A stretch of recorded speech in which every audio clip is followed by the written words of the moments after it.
falls to me to introduce our next speaker, Professor Robin Attfield, from Cardiff University, where he's been teaching, taught since 1968. He's worked in the areas of environmental philosophy, ethics, and the history of philosophy, as well as the philosophy of religion. Began his life as a classicist and then went on to study theology at Regent's Park College, Oxford, but has penned a considerable diversity of books. One of his most recent, Environmental Ethics, an overview for the 21st century. So it's very good to welcome Professor Attfield, who will be talking on the subject, expounding the ethics of the climate crisis. Thank you very much.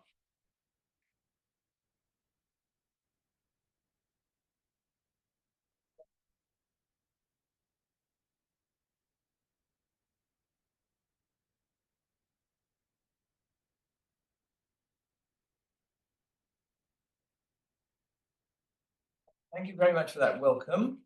I'm Robin Attfield from Cardiff University, long since retired,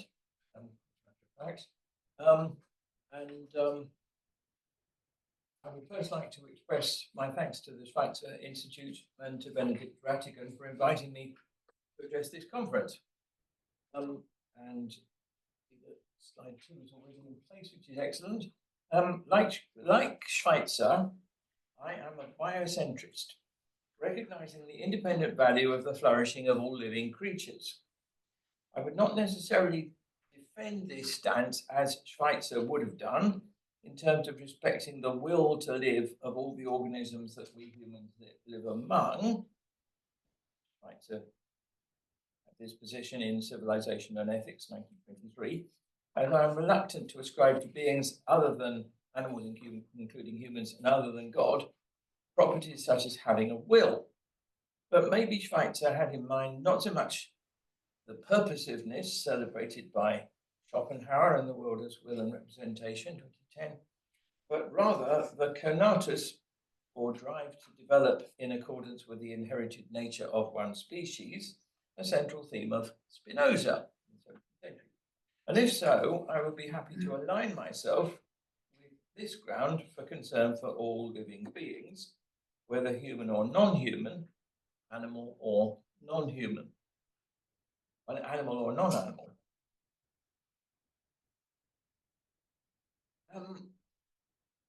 Benedict has clarified during our correspondence that by ecocentric ethics, a phrase that appears in the title of this conference, what is meant is non-anthropocentric ethics, rather than ecocentric ethics in the technical sense, which ascribes intrinsic value either to ecosystems or to species or to both.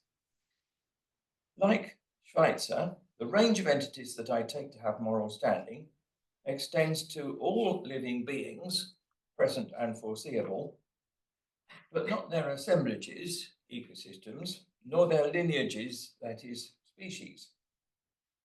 The term ecosystem was not coined until 1935 by Sir Arthur Tansley, who I take to be this gent, whom my shadow is partly obscuring.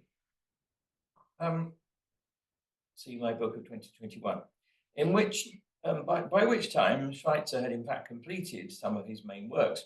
Tansley's aim was to avoid the organismic and almost animistic overtones of the approach to plant and animal communities harbored by the American ecologist Frederick Clements, and to present these groupings instead as loose associations with fluctuating boundaries, Tansley, 1935.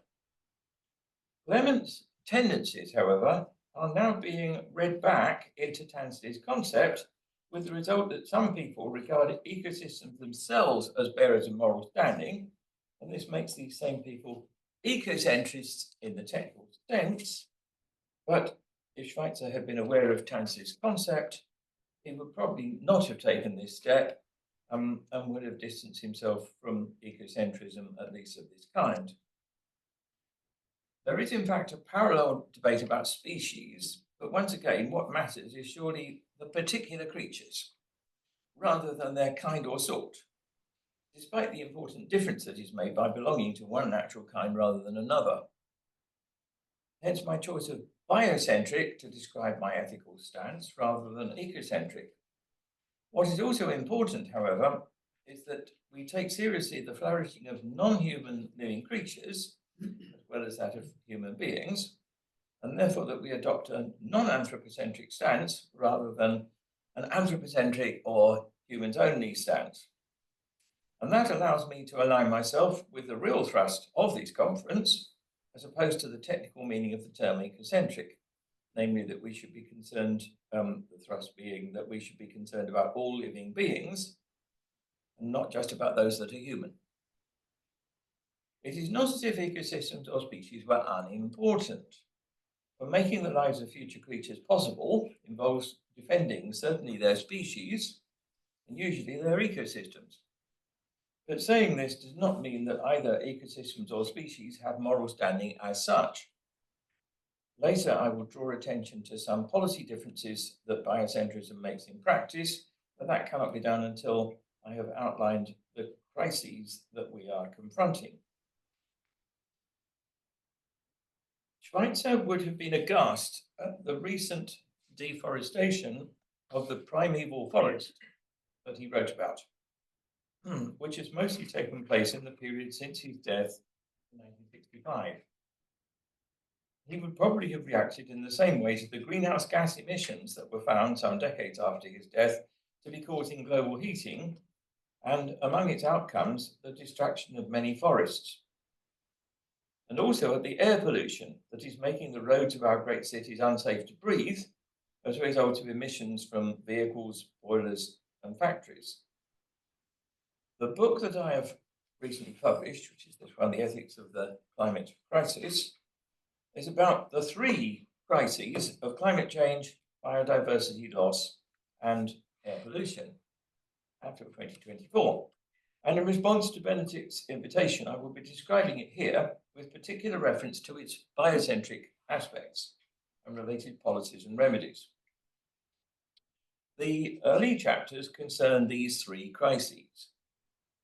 I am an ethicist rather than a scientist, and like John Broome, author of Climate Matters 2012, I rely on the findings of scientists such as those of the Intergovernmental Panel on Climate Change, including their former chair, Sir John Horton, sadly departed, whose book, Global Warming, the Complete Briefing, attained its 5th edition in 2015. And such as the recent explorers of the implications of this research, Renee Cho, 2021, Tim Lenton, 2011 and 2019, and Julian Caldecott, 2022 A and B. A large part of what these scientists attest is that since the Industrial Revolution, human activity has generated various greenhouse gases, and particularly carbon dioxide, that have increased average levels of carbon dioxide from 280 parts per million to well over 400, with consequent melting of ice caps, rises in sea levels, inundations of coastlines and small islands, increases in the intensity and frequency of extreme weather events, such as storms, hurricanes, floods, droughts, and wildfires, species migrations, including migrations of the vectors of diseases such as malaria and dengue fever, and migrations of millions of climate refugees from lands that are no longer able to support them and their families. The figures cited are misleadingly mild because of the impacts of emissions of other greenhouse gases, such as methane, nitrous oxide, CFCs, HCFCs, and HFCs. These need to be added, such that the carbon dioxide equivalent figure is well over 450 parts per million. However, another part of their findings is that regional systems, such as the rainforests of the Amazon, Central Africa and Indonesia, the boreal forests of Canada, Scandinavia and Siberia, and the ice caps of Greenland, of the Arctic Ocean and of the West Antarctic, are in danger of reaching their tipping points. where systems are in danger of reaching a critical threshold beyond which a system reorganizes, often abruptly and or irreversibly. That last bit was a quotation to be found in IPCC, International Intergovernmental Panel for Climate Change 2021, cited in Julian Caldicott 2022a. Thus, the Amazon rainforest could morph into a savanna. And there is even a danger that one regional system reaching its tipping point could trigger a domino effect, with other such systems being driven to tipping points of their own, and within decades at that.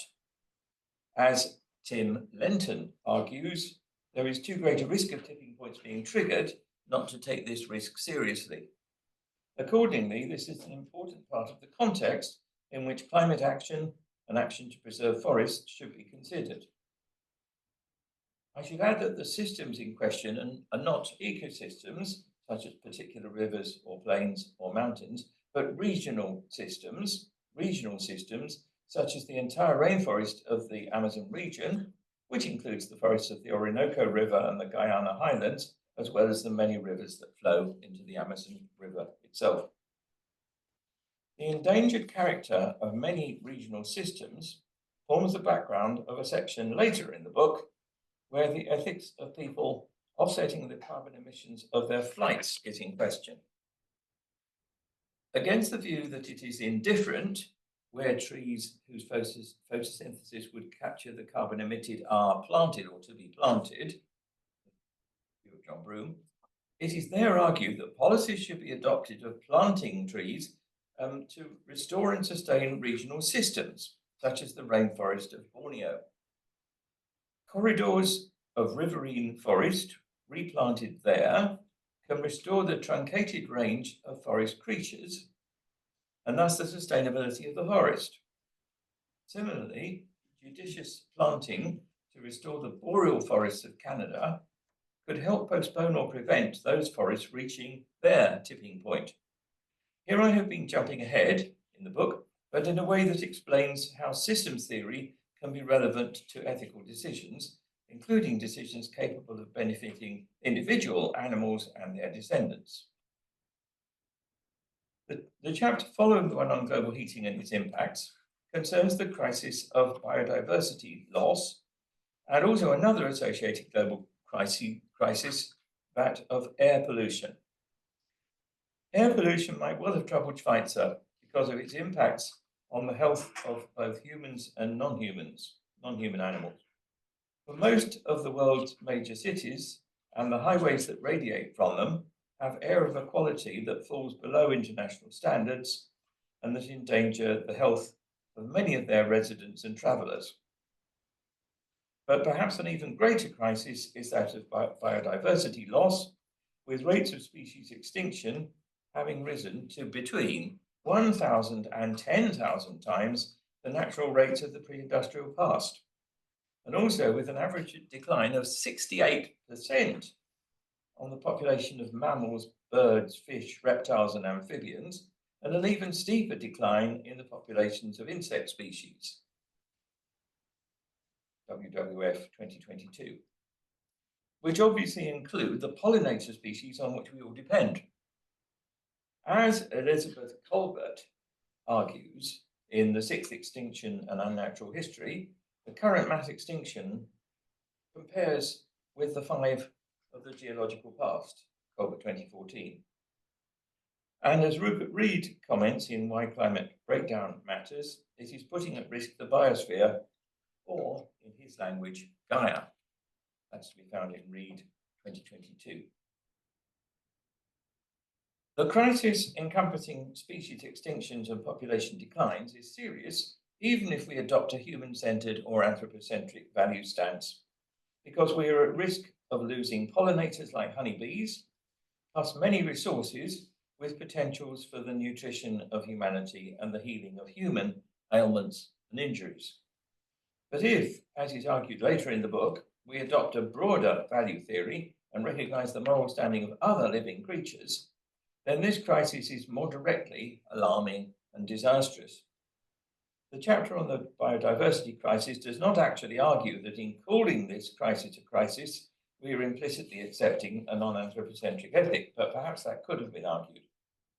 In fact, the need for a non-anthropocentric ethic is argued in later chapters in connection with the question of which beings are to be regarded as moral patients on the relevant receiving end of moral action, and therefore constituting grounds for choice, and thus the victims of climate injustice.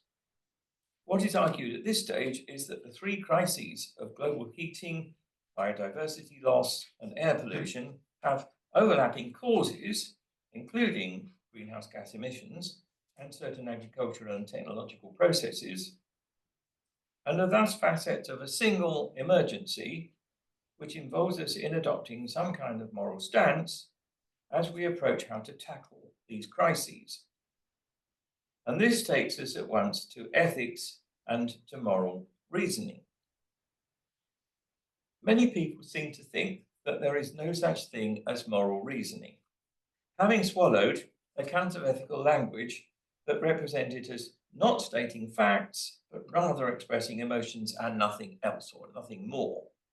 Against such views, I explain that its apparent vagueness and our apparent inability to appraise the truth or falsity of claims involving ought or should is due rather to which kind of ought or should is in question being left unspecified. Try to say that in different words.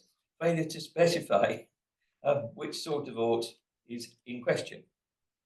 But once we know that a particular ought is a legal ought, relevant to the previous address, or a prudential ought, or a technological ought, about the right way to tackle a particular technological problem, it becomes easy to distinguish oughts that are well-grounded and probably true from others. And much the same applies to moral oughts, which are oughts that have a bearing on courses of action or policy and their bearing on well-being. The field of well-being in question is widely agreed to include that of current human beings, but I go on to argue that it also includes that of future human generations, whose quality of life, those whose quality of life we can affect. There are some technical philosophical issues discussed in the book at this stage about duties to future people, but we can sidestep them here, where it is increasingly recognized that we ought to adopt policies that will make a positive, foreseeable difference to future generations. Once this is accepted, an even greater scope becomes apparent about how to reason in ethical matters. By the way, the text actually explains to you that you can skip that bit as well. It says if you're happy with this conclusion, don't bother with the next bit, move on to the next section. This scope is further enlarged when it becomes recognized that the well-being of non-human beings is a further relevant consideration in ethics. To express this another way, non-human living beings have moral standing and their well-being has moral significance. This biocentric stance, affirmed in different words by Schweitzer, is here defended along the lines presented in 1978 by Kenneth E. Goodpester. Yes, I think you can see him despite my shadow. Morality is centrally concerned in his account with benefiting. And so it is reasonable to recognize the moral standing of whatever can be benefited, which includes, for example, plants as well as animals. Goodpester carefully distinguishes the moral standing of the creature from its moral significance, and he's not claiming that all creatures are to be given equal consideration. His view is consistent with different degrees of consideration being given to species with different ranges of capacities. And he does a good job of replying to a spectrum of possible objections about all this, far too extensive to be related here, but all to be found in his 1978 article, which is called On Being Morally Considerable. I have the reference here, yes. So that's in Journal of Philosophy 75 and 1978. It is more relevant here to remark that there are some forms of policy that allow provision to be made for current people and future people as well. and in many cases for current and for future members of other species too. These are policies that bring in and then uphold sustainability, such as sustainable forestry and sustainable energy generation. Policies that are much better supported by their impact on the well-being of the relevant creatures than alternative policies are supported. And that gets us back to the need to abandon energy policies based on fossil fuels and to resort to sustainable energy generation instead. It is also at this stage that the importance of preserving regional systems, including tropical, temperate and boreal forests, is brought in again, in connection with the issue of the best locations for tree planting, but of course that was covered earlier. The next ethics chapter concerns the victims of climate injustice and the character of climate justice. The belief is defended for which, jointly with Rebecca Humphreys, I have argued elsewhere, that non-humans can be treated justly or unjustly. Attfield and Humphreys, 2016 and 2017. Accordingly, the victims of climate injustice are presented as including the inhabitants of developing countries, both present and future, who suffer most of the impacts of climate change, despite in many cases contributing comparably little thereto, and the millions of climate refugees, who mostly have no standing as it happens in international law, and there again, the billions of non-human creatures whose habitats are endangered or undermined. At this stage, the policy differences indicated by a biocentric stance are emphasised, and I was promising to get around to telling you about that sometime, and here I am.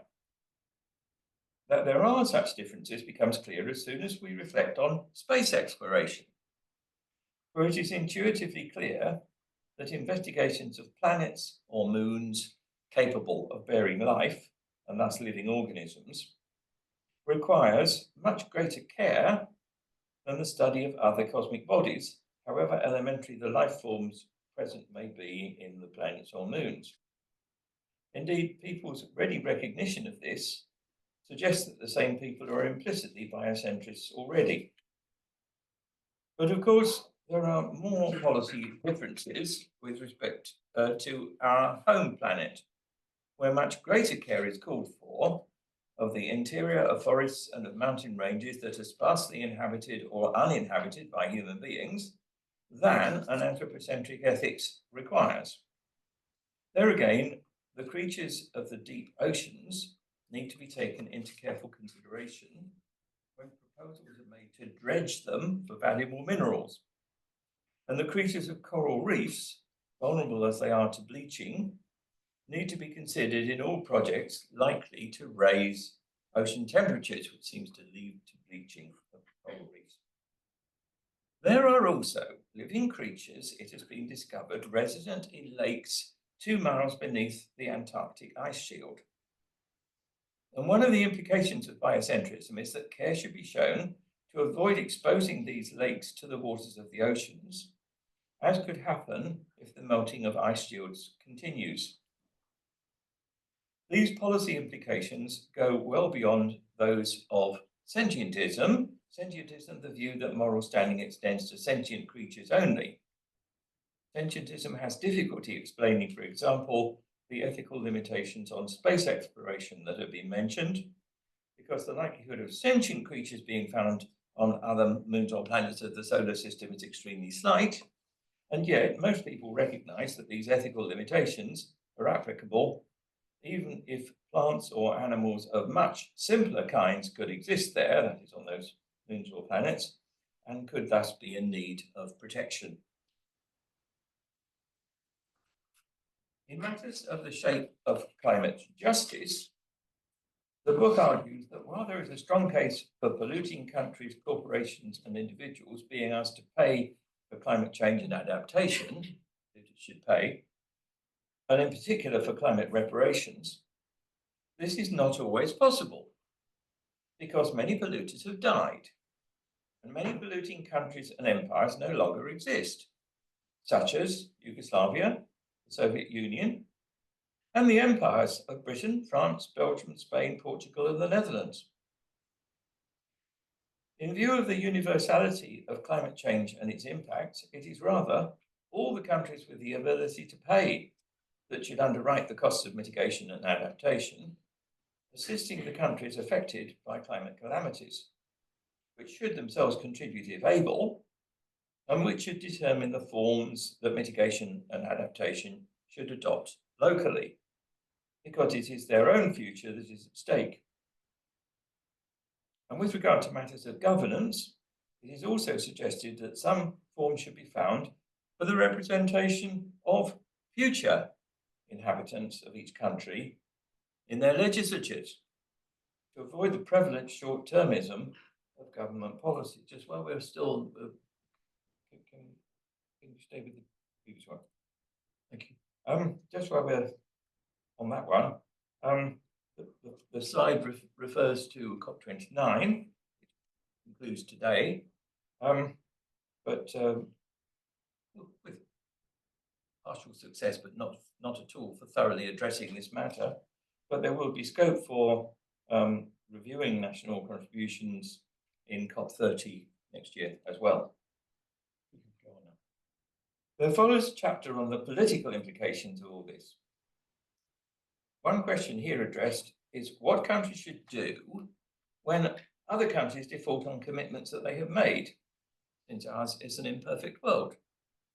The conclusion adopted is that where intensification of climate change is at issue, countries able to make additional contributions should sometimes do so, without foisting on their taxpayers the burden of everyone else's derelictions.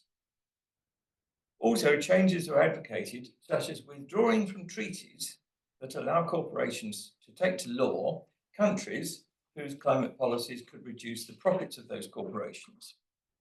In fact, the United Kingdom had already withdrawn from such a treaty, that is, in particular, the European Energy Charter, during the interlude between the manuscript of this book being sent to the publishers and actual publication taking place. Another implication brought forward here is the implementation of the agreement made at the Kunming-Montreal Biodiversity Conference of 2022. The agreement was to preserve species by making 30% of the planet's land surface and 30% of its oceans into protected areas, immune from extractive activities, to adopt targets for species preservation, and to establish a fund for these purposes, due to reach £30 million by 2030. Greenfield and Weston 2022, AMB, the Guardian journalists.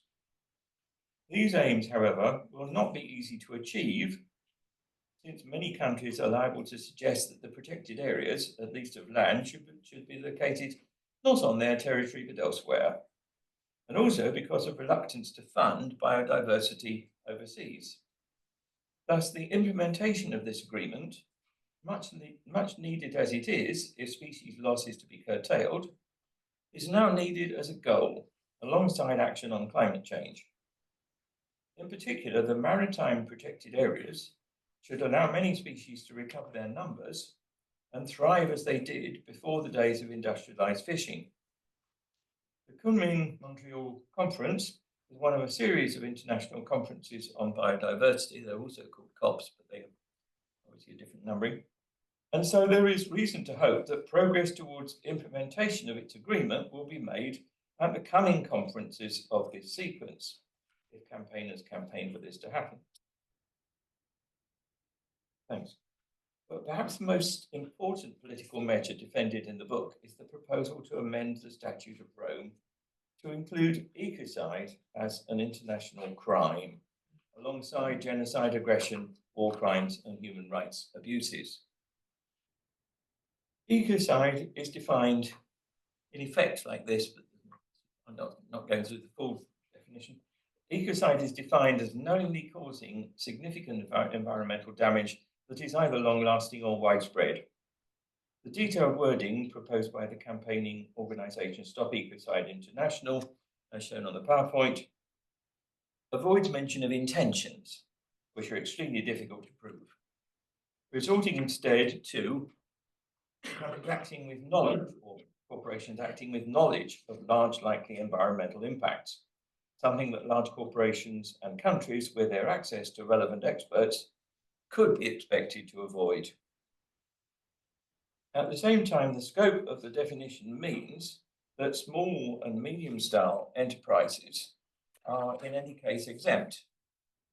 If this amendment were to be adopted, vast amounts of environmental destruction might well be avoided, particularly as fear of reputational damage would be likely to deter companies and countries from embarking on ecocidal actions.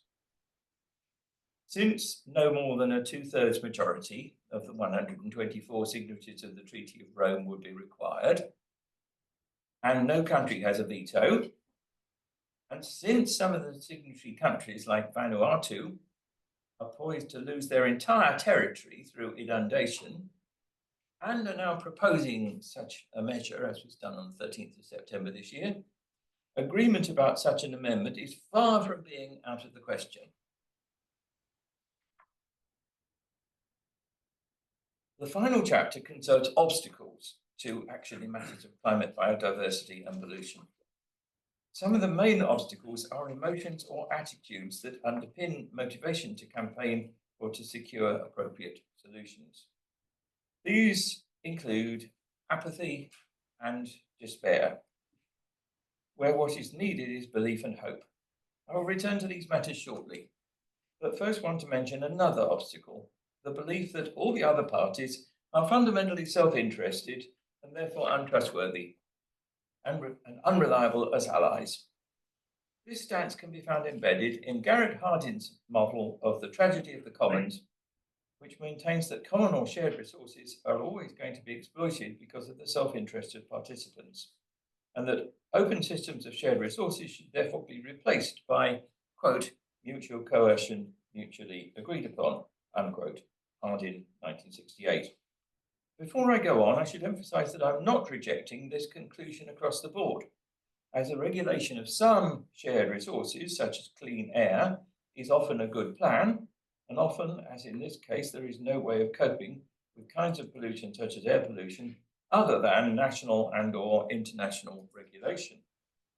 What is objectionable is the model of the tragedy of the commons. Hardin envisages a community whose members share common land to graze their flocks. He argues that it will always pay participants to increase the size of their flocks, and that this is what they are invariably motivated to do, and so the shared resources become overgrazed to the detriment of all parties. This sounds like a plausible narrative, but is in fact in conflict with the fact that in many communities, both in Switzerland and in Africa, the participants in systems of shared grazing observe restraint and have sustained their systems over decades or even centuries without the overgrazing that Hardin predicts to be inevitable. People who've written to this effect include Dietz, Ostrom, and Stern, 2003, Ostrom, 2015, Ostrom et al., 1999. The flaw in Hardin's reasoning is the theory that all participants in this and in all other systems are invariably motivated by self-interest. But this means that no one whatever can be trusted to abide by agreements, however important, since they will always make exceptions in their own favour when opportunity offers. If this were true, it would follow that international agreements, for example over carbon emissions, or about funding to assist developing countries adversely affected by climate change, would be bound to fail as soon as some situation arose where one party or another found it advantageous to default on the agreement. In consequence, few, if any, agreements about climate change would be reached, or if reached, would in fact remain effective. There is, in fact, a school of thought about international politics whose adherents call their stance realism, which upholds just such a view. Yet such stances conflict with the facts. For example, they conflict with what was agreed at the Kunming-Montreal Conference about maritime reserves, since many of the parties would lose resources if this agreement came into effect, but they went ahead. And they also conflict with the successful agreement to establish a loss and damage fund to assist developing countries with the adverse impacts of climate change, with the launching of this fund and with its receiving quite a considerable amount of funding immediately. It emerges that the tragedy of the Commons model, while it happens to encourage salutary systems of agreed regulation, conflicts with many of the phenomena of international relations, and that countries do not invariably behave as it predicts. However, belief that it is the best model to understand other parties in international negotiations can easily prevent such negotiations succeeding, since it also predicts that all parties are untrustworthy and likely to break their word whenever it suits them. And while such beliefs could serve to explain the actual comparative failure of historical climate negotiations, there are plenty of other explanations, such as the lobbying of multinational oil and gas companies, which can also explain such comparative failures. What is needed is a different model, which allows for the possibility of voluntary collaboration. Some such model would come far closer to the events and negotiations model, because, as we have seen, there are and have been successful agreements both in climate matters and in matters of biodiversity. We can now return to the even more basic theme of emotions and attitudes. What I argued in the book is that hope need not be wild and ungrounded, but can be reasonable, as was once maintained by John Dewey, 1935. And that in the case of the crises that we are confronting, there are adequate grounds for adhering to hope, rather than abandoning it. Some of them can be found in the same examples as have just been mentioned, that is the Kunming-Montreal Agreement and the Loss and Damage Fund. Such hope can be held alongside recognition of multiple problems and adverse pressures, and can lead to people continuing to campaign despite them. Thanks.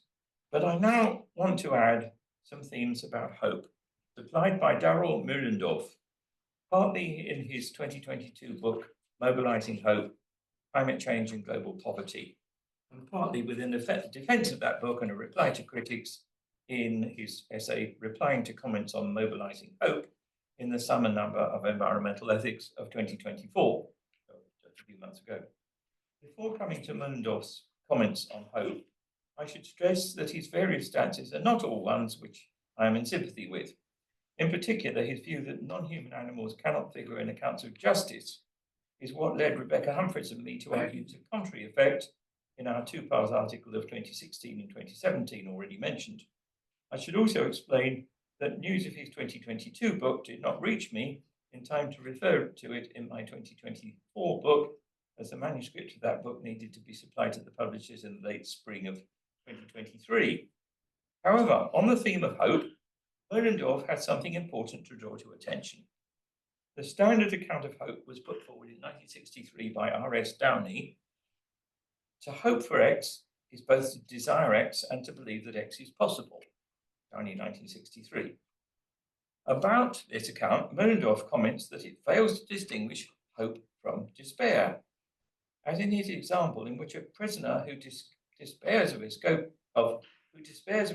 from a prison still desires this and believes it possible, but also believes that the odds are so heavily against success that it is not worth attempting to escape. So something else is needed to mark off hope beyond the components specified by Downey. What Mullendorf adds is that readiness to contribute to X, when it is possible to do so, is constitutive of hoping for X, but not, of course, of despairing about X. Besides, or so we should go on to hold, whatever is constitutive of something is among its necessary conditions, and so Mullendorf is saying that hoping for X involves both desiring X, believing X to be possible, and being ready to contribute to X where it is possible to do so. Being ready to act is thus implicit in the hope that Dewey and others advocate, and that is needed to combat climate change, biodiversity loss, and air pollution. Mullendorf, however, has a further supplement to accounts of hope, which is that hope is much more likely to be harboured and is better grounded where there are hope makers. Hope makers, which are either grounds for believing X to be achievable, or people who act as if this is the case. And it is hope makers that make hoping rational. In the closing remarks of his recent article, he comments that when what we hope for depends upon the actions of many people, our hopeful actions can serve as hope makers for others. Adding that, quite a long passage, credence in achieving the outcome is strengthened as people act intelligently to pursue it. No, that's the whole of that passage, but as he goes on to say, the fossil fuel industry has acted to preserve its interests in extracting, refining, and selling fossil fuels. Mass mobilization is important in countering that influence. A hopeful political message serves the effort to build such mobilization. Our contributions to disseminating such a message and our participation in mobilization serve as hope makers to others. These are among the activities of mobilizing hope. Merendorf, 2024, page 216. On this occasion, thank you. On this occasion, I have no hesitation in subscribing to what Merendorf has to say and wish that I'd come across his remarks about mobilizing hope in time to include them in this book, The Ethics of the Climate Crisis. But as I did not, I'm glad to be able to supplement what I maintain in that book by endorsing them here. Some flyers about the book are being passed around, but I only brought 9. So I think if you're not interested, you should pass it on to someone else if you're reached you. And thank you all for listening and you for installing the slides.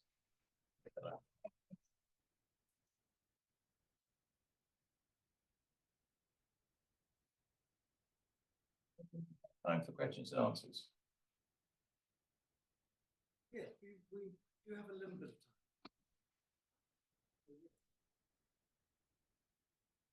So I'm open to any questions or come to that comments. You see the beginning, the notion of all living organisms having a will, from the concept by Schweitzer. Yes. You then go on to say that you do support the concept of conatus from Spinoza, but are they the same thing? Well, I don't think Spinoza talks about sort of desiderium, desire, or wanting, or wish, or the like. So I think Spinoza is talking about an inbuilt drive to flourish after the manner of whatever species a thing belongs to, and that I think goes beyond the realm of will, which is I really don't know how far Schopenhauer wished to take it, but the plausible extent of the domain of will is surely something apart from God and humans is really the animal kingdom, but on the whole not the plant kingdom, or let alone fungi and so on. So that's the distinction that I would make.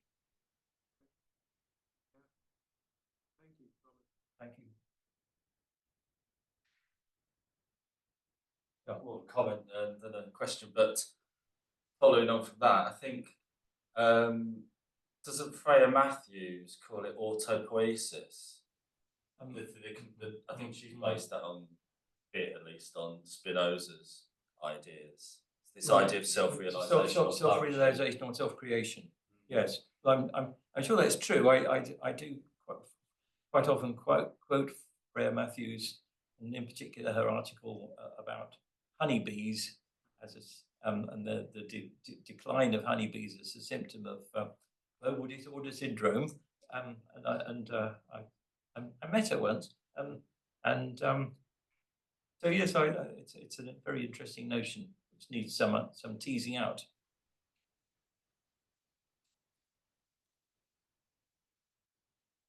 I'll ask another one.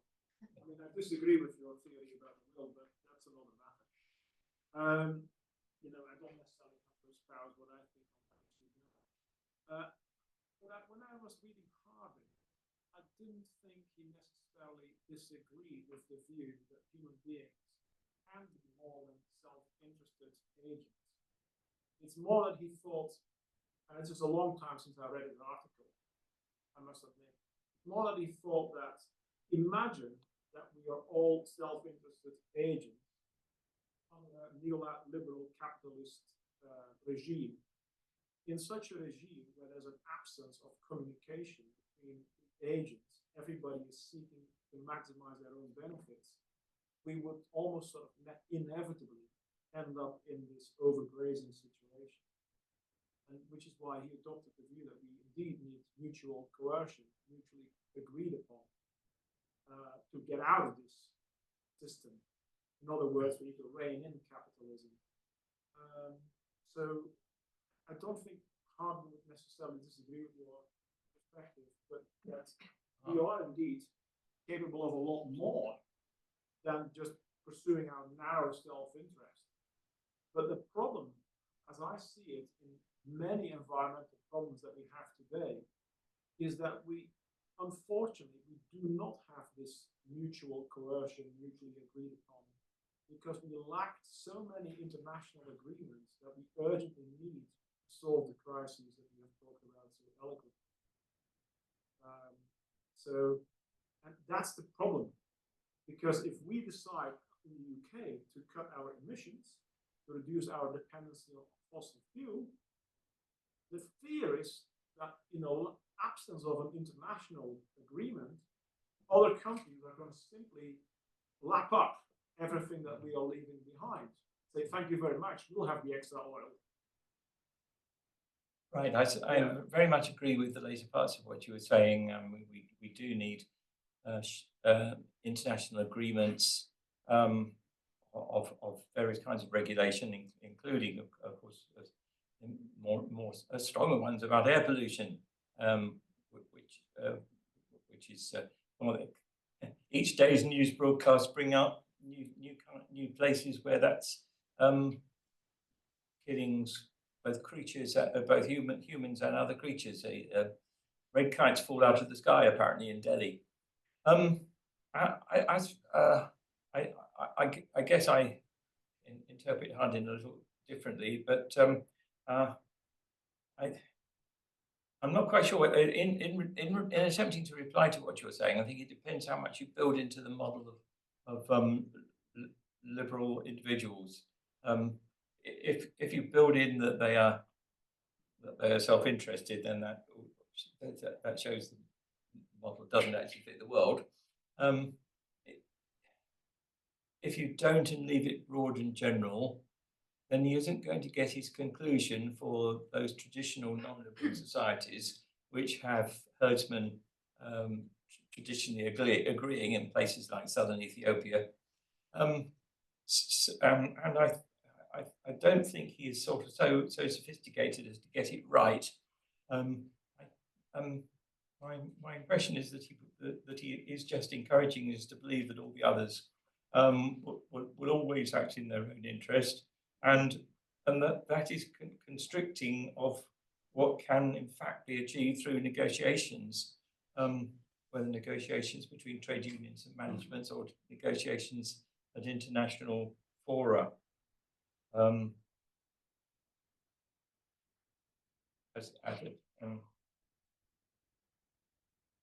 Perhaps I should leave it there.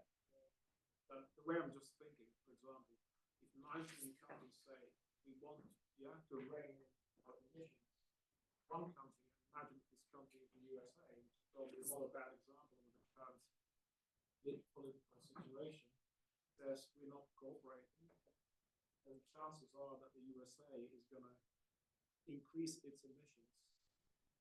All the other countries are in agreement. But the problem is the crisis will perpetuate. Yep, that's very important and topical, and helps to explain the need for the part of the book about what happens when other people either don't do what they promise or just don't cooperate at all, and that is discussed along the lines of a couple of German writers who developed that theme. So I quite agree that that's a big danger that we're facing up to. Thank you, Robert. You mentioned apathy, cynicism, despair as being obstacles. My interest in plant-based diet, probably add to those obstacles of habits, self-interest, culture, many others. Well, it's particular habits rather than other habits, isn't it? Because we actually want to foster sort of sustainability compliant habits. So self-interest clearly is an obstacle. I wasn't saying they were the only obstacles, but I think there is quite a lot of despair around. People tend to like, nobody like me can possibly make any difference to all this. The problems are just too dwarfing, and unfortunately, that's itself an attitude which spreads and demoralizes those who are actually trying to achieve different change. So I think we're on the same song sheet.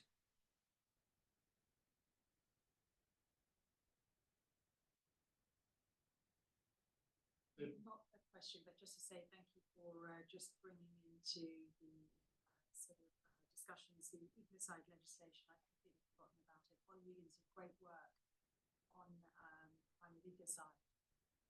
But I know that when I talked to other lawyers at the time, this was back in 2011, there was a lot of resistance that it wouldn't have teeth. So I just want to thank you that I will certainly go back on board and just have a look at what the developments have been since.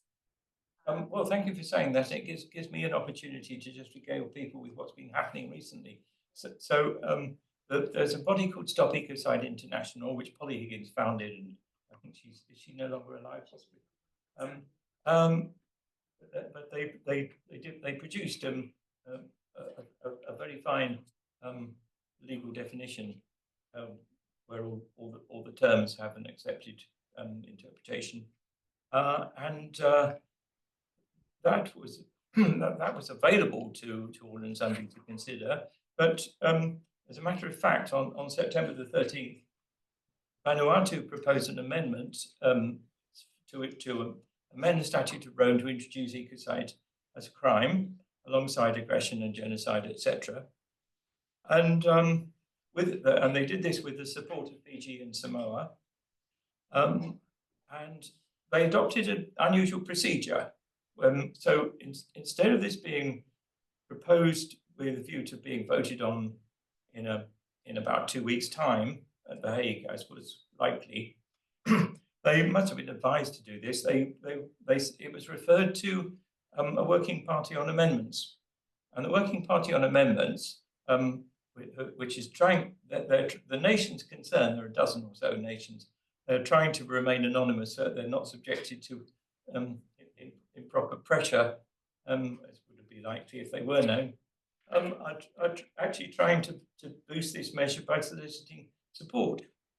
And as I understand it, because I learned this about 3 days ago, at the biodiversity conference in Colombia, one nation, and in fact an African nation, committed itself to supporting Vanuatu, Fiji and Samoa, and that was the Democratic Republic of Congo. So I know of lobbying that's taken place in Kenya, I know of lobbying that's taken place in South Africa, but I think this was a surprise. But it's important that, because there are 27 African signatories, quite important that that's happened, and might make it more likely that other nations from Asia and from Latin America actually align themselves. And the procedure that's been adopted does not involve there being a sort of deadline. If the standard procedure had been adopted and they failed to attain 50%, then the resolution would have had to fall and couldn't be reconsidered for N years. Whereas with the procedure they did adopt, it's possible to build up the supporting gradual stages. So if you're interested in this topic at all, why not write to your MP asking them to encourage Foreign Commonwealth and Development Office to support the ecocide amendment within the Statute of Rome for implementation by the International Criminal Court.